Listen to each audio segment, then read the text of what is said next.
I want to talk to you today about the importance of resting, recharging, and restoring our being. This is something that's so important. So often in our world, we're go, go, go, busy, busy, busy, always putting out. But if you don't take time to stop, breathe, and rest, we're never refilling that cup inside us. So it's so important that we take time. And for me, one of the things I love is having a tropical smoothie and imagining that I'm laying on a beach in the sun, just soaking up that vitamin D, soaking up that beautiful energy, hearing the sound of the ocean, sound of the waves lapping in, and just absorbing myself in that scene. Our mind is such a powerful thing, and through visualization, we can take ourselves anywhere. So what's the most restful place you've been?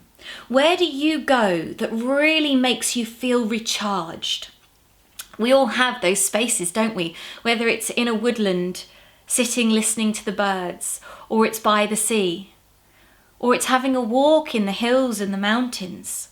Whatever it is that recharges you, spend some time just accessing that through your mind, through the power of visualization.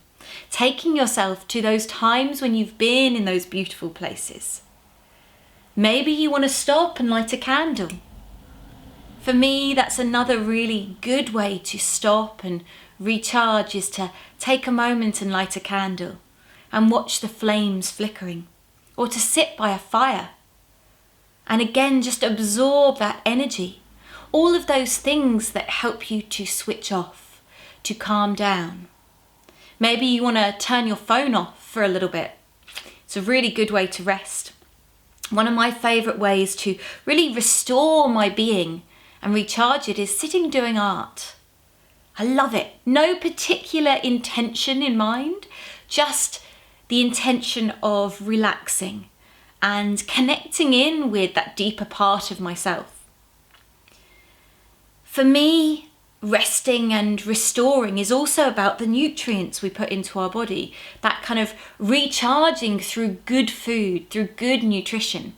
Sometimes when we relax, one of the things we go for is comfort food. So we start eating lots of chocolate or sweets or things like this to help us feel relaxed. But we can do this in a healthy way, like the tropical smoothie.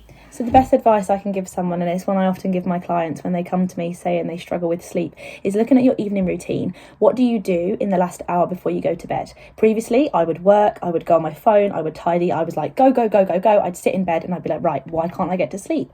So what I started to do was turn my phone off for the last hour before bed. And instead of rushing around and worrying about all the things I need to do for the next day, I would ground myself, I may meditate, have a warm bath, but I would definitely turn my phone off, definitely not watch telly, and just allow my brain to naturally wind down. That is the best advice I can give. And rest and restoration and being able to recharge your batteries is so vital to get that good sleep, for that to happen. One thing I would also recommend is make sure you actually schedule time to recharge. How often in our lives are we go, go, go, we schedule things in, we're going between work and having to have no time for ourselves. One thing I actually do in my calendar is I write down days that I am going to rest and times that I'm going to rest and focus on the things that matter. And that has really made a huge difference, because when I'm giving myself time to recharge, I'm more productive in my days that I'm working. That's the best advice I can give for today. Recovery starts with not overexerting, not overdoing things. But what happens when we want to make ourselves fitter, stronger, have higher tolerance to stresses and pressures? We need to exert ourselves. We then need to look at our rest time, our nutrition, and what other stresses we're putting our body under throughout the day or the week. Having a busy schedule myself means working long hours most days. I start my recovery with a daily awakening, which combines plenty of water and a movement pattern which opens up the main areas that seem to get tight when I sleep. This can be anywhere from 5 to 15 minutes depending on how I feel and the time I've got. I don't usually break my fast till early afternoon, so I don't need time for breakfast. Cold shower and off I go. Protein is key for me, for my recovery, and I like to get about 1 gram of protein per lean pound of body weight. So 80 kilos, 176 pounds, 10% body fat most of the time. I need about 158 grams of protein per day, either consumed in 3 meals of about 50 grams of protein each or 4 meals of about 40 grams each. If I'm a bit light on protein for the day, I'll have a protein bar or a shake, which will get me 20 to 30 grams. I try to stay lowish on carbs as it tends to mess with my energy levels, and I feel better without. I have a serving of All You Need daily, and if I have a lot of extra load at work, I may up that level of vitamin C, medicinal mushrooms or adaptogens on top of a serving of All You Need. When it comes to my training, I won't take any pre-workout or sugary stimulant that gets me pumped, but I'll rely on the fact that I've had enough rest, I'm well hydrated and up to the task at hand. If not, I'll walk away and I'll come back and do it another day. On my non-training or non-program days, I'll use active recovery, mobility work, cycling, walking, bodyweight exercises, sauna, swimming. This really helps with general fitness conditioning and muscle recovery to get me ready for the hard sessions. Lastly, I'll try to make sure I've eaten a good several hours before I go to sleep. This seems to help with my heart rate being lower overnight and getting better sleep in general. I'll aim to go screen free for a period of time before I sleep as well, and I'll make sure I'm hydrated. One of the things that is so important when we rest is to be in the moment. One of the things that takes a lot of our energy from us is the past and the future, worrying about what's happened or worrying about what's going to happen. So when we can be in the present moment and let all of that go, this is a brilliant way to allow ourselves to really truly rest.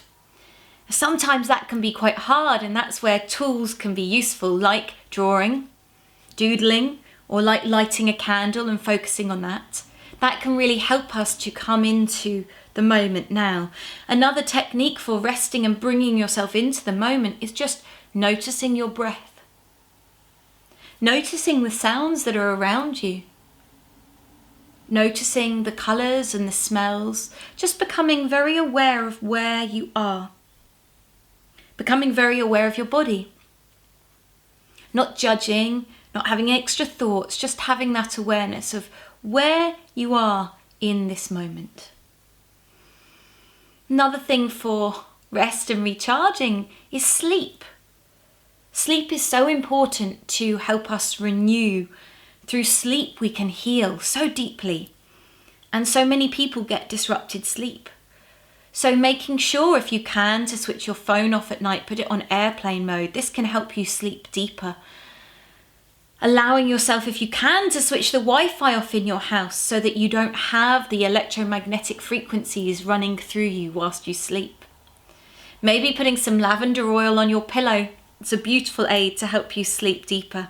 For me, I like to have a nice Epsom salt bath and put some essential oils in. That really helps me to rest and restore my being by putting the salt in the bath and just laying there.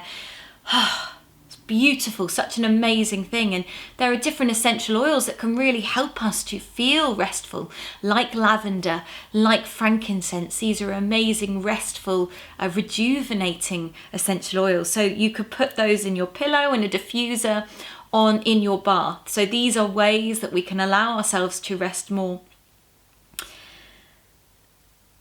Just taking that time when you get into bed. For me, one of the things I like to do is just take time to think about what's happened in the day that I'm grateful for, so that I go to sleep in that space of gratitude.